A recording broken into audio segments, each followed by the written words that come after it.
New car buyers really are spoilt for choice when it comes to the C-segment hatchback class. Of course, there's the Volkswagen Golf, the Ford Focus, the Mazda 3, the Hyundai i30 and a host of others. The Renault Megane also fits in that category, but somehow it doesn't quite enjoy the profile of some of the others. The Megane GT line is meant to change all of that and also focus attention on the 1.4 TCE engine. It may carry a GT line badge, but the shape and silhouette of the newcomer are still mainstream Megane. It retains the sleek profile and the smooth surfaces that emphasize the aerodynamic appeal of this compact hatchback. While the styling may be considered somewhat generic by some, the Renault's clean and contemporary design approach grows on you. The more you look at it, the more you like it. That low stance, the wide tracks and short overhangs all boost the Megane GT line's sporting appeal. And let's not forget that the hatch also offers some practical virtues. So what does the Megane GT line package actually comprise? Well, the starting point is either a coupe or a hatch with a 1.4 TCE engine and the dynamic specification list. But if you look closely, you'll see a slightly different body kit, slightly different and more aggressive look, grayer shades on this side, mirror housings which are different too, and the overall idea is to give this car a fresh and slightly sporty look. The key features of the GT line include a new front bumper with a larger air intake, adding some welcome visual aggression. The rear bumper has been redesigned to include an integrated diffuser, while the multi-spoke 17-inch wheels are new too. The Megane sporty character extends to the cabin. The interior also gets the GT line treatment, and the most obvious change here are these seats, which come directly from the Megane RS Sport. But there are also some subtle other changes. If you look at the trim here, dark grey with a GT line badge, of course. The pedals down here at the bottom, aluminium. And the overall look is smart and slightly sporty. Those bulky bucket seats steal some rear legroom, but the cabin remains airy and spacious. And besides, the seats are both supportive and extremely comfortable.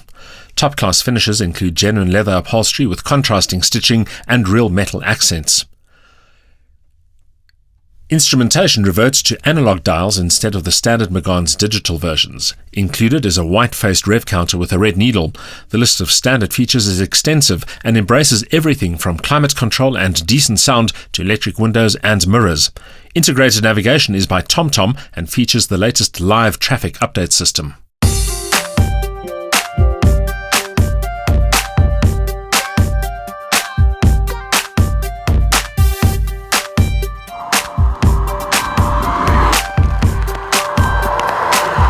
The Megane GT line is available with one engine only, and that's this 1.4 TCE unit.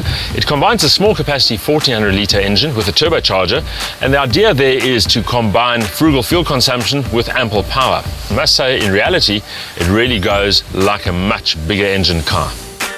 Maximum power is a claimed 96 kilowatts at 5,500 RPM, linked to a 190 Nm torque peak, much of which is on song from around 2,000 RPM. Mid-range urge is particularly satisfying, as is the almost total absence of turbo lag. In fact, many people may not even realize that they are driving a turbo-engined car. That good mid-range is augmented by a slick-shifting 6-speed gearbox. Renault says the power plant has the muscle of an 1800cc unit, the torque of a 2-litre and the fuel consumption of a 1600. Indeed, the factory figures suggest combined cycle consumption of just 6.6 litres per 100 kilometres, with a CO2 emissions rating of just 145 grams per kilometre.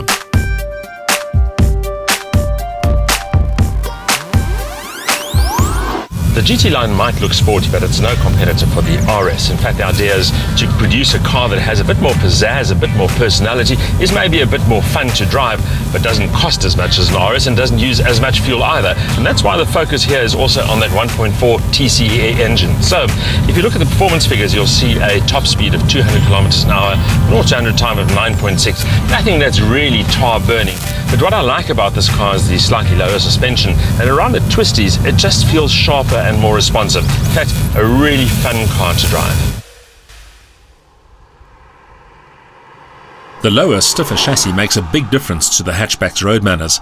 The car feels more settled and more composed when pressing on through a set of twisties, and the sharper, sportier steering adds to the driving fun, even if it could do with a better feel. That said, the GT line is certainly more involving than the standard model. There's still enough damping to provide a decent ride, but the Megane hatch feels more poised and more precise than before. In fact, the chassis is so good that it almost cries out for a bit more power.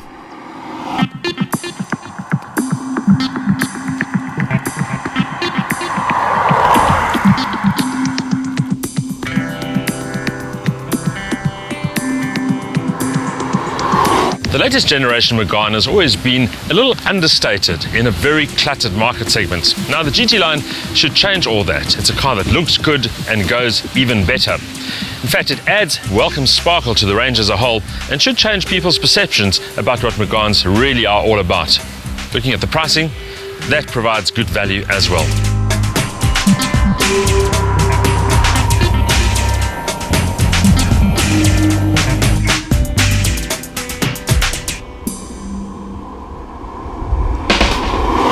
.96 kilowatt and 190 newton meters from a 1400 engine isn't half bad, and the combination of decent straight-line dynamics and good fuel consumption confirm the power plant's talents.